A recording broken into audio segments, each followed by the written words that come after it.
जी बिल्कुल सख्त नाज़रीन, लाहौर प्रेस क्लब के बाहर मौजूद है। आज प्याफ की सीनियर क़यादत की जानिब से जो लाहौर भर से ताजर बरदरी को एहतजाज में शामिल होने की दावत दी गई थी। लाहौर भर में ये कॉल जारी की गई थी जिस पर लाहौर की ताजर बरदरी ने अपने प्याफ के कायदीन मियाँ अंजुम निसार, मोहम्मद अली मियाँ समेत जितने ताजर कायदीन उनकी कॉल पर लबैक कहते हुए आज इस एहतजाज में भरपूर शिरकत की है। इसका मेन इस एहतजाज का एजेंडा यही था कि जो स्टेट बैंक और जो दीगर बैंकों की जो ताजर बरदरी खुसूसन इम्पोर्टर्स के साथ नारवा सलूक और जो बदमाशी है उसके खिलाफ आज ये एहतजाज। तो यकीनन आज जो है वो स्टेट बैंक के खिलाफ और दीगर बैंकों के खिलाफ नारेबाजी भी की गई है। इम्पोर्ट पे जो पाबंदी है गुज़िश्ता एक साल से, उस पाबंदी के खिलाफ भी ताजरान जो है सरापा एहतजाज हैं। जो लाखों करोड़ों का सामान कराची पोर्ट पर और इसके अलावा दीगर जो पोर्ट है वहाँ पर सामान फंसा हुआ है, ताजरान उस पर तशवीश का इजहार भी कर रहे हैं। आप देख सकते हैं ताजर बरदरी बड़ी तादाद में मौजूद है, नारेबाजी की जा रही है। लाहौर की जितनी ताजर तंजीमें हैं आज इस एहतजाज में शिरकत करके आज इस एहतजाज को कामयाब बनाया है। तो नाज़रीन, ताजर कायदीन मौजूद है, ताजर रहनुमा मौजूद हैं, जिस एसोसिएशन से जिस इंडस्ट्री से उनका ताल्लुक है, आपको उनकी गुफ्तगू और उनके जो दुख भरे अल्फाज हैं वो आप तक पहुँचाते हैं। हमारे साथ रहिए। नहीं चलेगी, नहीं चलेगी, गुंडागर्दी नहीं चलेगी।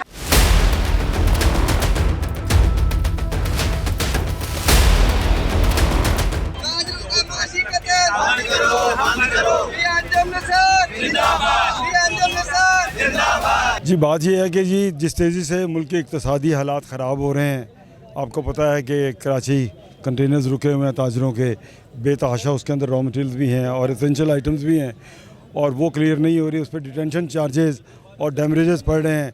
और जिस तेज़ी से सनत बंद हो रही है, textile industry, auto industry, plastic industry और बहुत सारी इंडस्ट्री के फर्दर जो नई एलसीज ना खुलने की वजह से ये सिलसिला अब 2-2.5 माह हो गए हैं कि एलसीज नहीं खुल रही। अब रॉ मटेरियल्स की शॉर्टेजेस आ रही हैं, मज़ीद इंडस्ट्री बंद होगी, मज़ीद बेरोज़गारी होगी। तो क्या बेरोज़गारी करके क्या हम समझते हैं मुल्क की इक़्तिसादी हालात को इस तरह बेहतर किया जा सकता है? हरगिज़ नहीं किया जा सकता। ये जो मौशी मामला दिन ब दिन ख़राब हो रहे हैं, अगर गवर्नमेंट ने होश के नाखून ना लिए, नई एलसीज खोलने की इजाज़त ना दी तो ये बहुत ज़्यादा बेरोज़गारी होगी, बहुत ख़राबी होगी। और जिस तेज़ी से मार्कअप बढ़ा के, वो भी एक बहुत बड़ा अलमिया है कि इस वक्त जो है मार्कअप बढ़ रहा है, बिजली की प्राइसेस बढ़ रही हैं। एक तो हम कम्पीट नहीं कर सकते, दूसरा रॉ मटेरियल की शॉर्टेज, और इस वक्त यूँ नज़र आता है कि मुल्क में गवर्नमेंट नाम की कोई चीज़ नहीं है। बैंक जो है अपनी मनमानी कर रहे हैं, स्टेट बैंक का कोई कंट्रोल नहीं है बैंकों पर। 3 बैंकों के रेट बने हुए हैं, एक्सपोर्टर के लिए 228 रुपये, इम्पोर्टर के लिए 260 रुपये, ओपन मार्केट में जो रेट है 270 रुपये। तो माजी में 2-3 रुपये का फ़र्क हुआ करता था, जो अब 30-30, 40-40 रुपये हो गया है। तो ये एक तो आपके रेमिटेंस सही तरीके से नहीं आ रही, आपकी एक्सपोर्ट गिर रही है। तो दिन ब दिन ये जो मायूसी है ये बढ़ती जा रही है। मुल्क में उम्मीद दें, मुल्क की इक़्तिसादी हालात को बेहतर करें, डायलॉग करें इंडस्ट्रियलिस्ट के साथ, ताजरों के साथ, ताकि मुल्क की इक़्तिसादी हालात जो है वो मज़ीद अबतर होने से बच जाए। और ये जिस तेज़ी से और जो है गुड गवर्नेंस कहीं नज़र आनी चाहिए, स्टेट बैंक कहीं फ़ाल और एक्टिव नज़र आए, जो कहें उस पर कोई अमल नज़र आए। ये हर बंदे ने अपनी अलग से जो हुकूमत बना रखी है ये ख़त्म होना चाहिए सिलसिला। और ये जो लूट मार और जो मनमानियाँ, और मैं समझता हूँ ये सादी गुंडागर्दी भी हो रही है बैंकों की तरफ से, ये भी बंद होनी चाहिए। ये बिज़नेस कम्युनिटी का इस्तेसाल बंद करें। और ये जो इतना लेट आप IMF के पास गए हैं, इसका ज़िम्मेदार कौन है? अगर अभी ये आप जब $19 बिलियन थे उस वक्त तो आप गए नहीं, अब जब $4 बिलियन रह गए हैं अब आप IMF के पास जा रहे हो। पहले तो आप ज़िद कर रहे थे, अब मुल्क की इक़्तिसादी हालात को आपने इस नहज पे पहुँचा दिए। हमारी बेसिकली पॉलिसीज़ जो हैं वो सारी जो ड्रिवन होती हैं वो होती हैं पॉलिटिक्स बेस पर, वोट बढ़ जाएं। ये कभी नहीं होती कि हम मुल्क की इक़्तिसादी हालात बेहतर करें।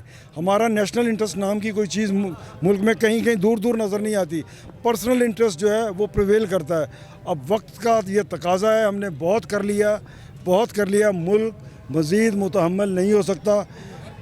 और अब हमें गुड गवर्नेंस करके दिखानी पड़ेगी। और मुल्क के इक़्तिसादी मामलात को अगर बेहतर नहीं करेंगे तो ये आज जो ये छोटी प्रोटेस्ट थी ये बहुत बड़ी प्रोटेस्ट बन जाएगी। आज 2 दिन की कॉल थी मियां अंजुम निसार साहब की, और आपने देखा कि 2 दिन की कॉल पे पंजाब के चैम्बर्स, एसोसिएशंस और फेडरेशन के तो मेंबर्स और लाहौर की तमाम जो सेक्टर एसोसिएशंस हैं, अंजुमन ताजरों तो यहाँ तशरीफ़ लाए।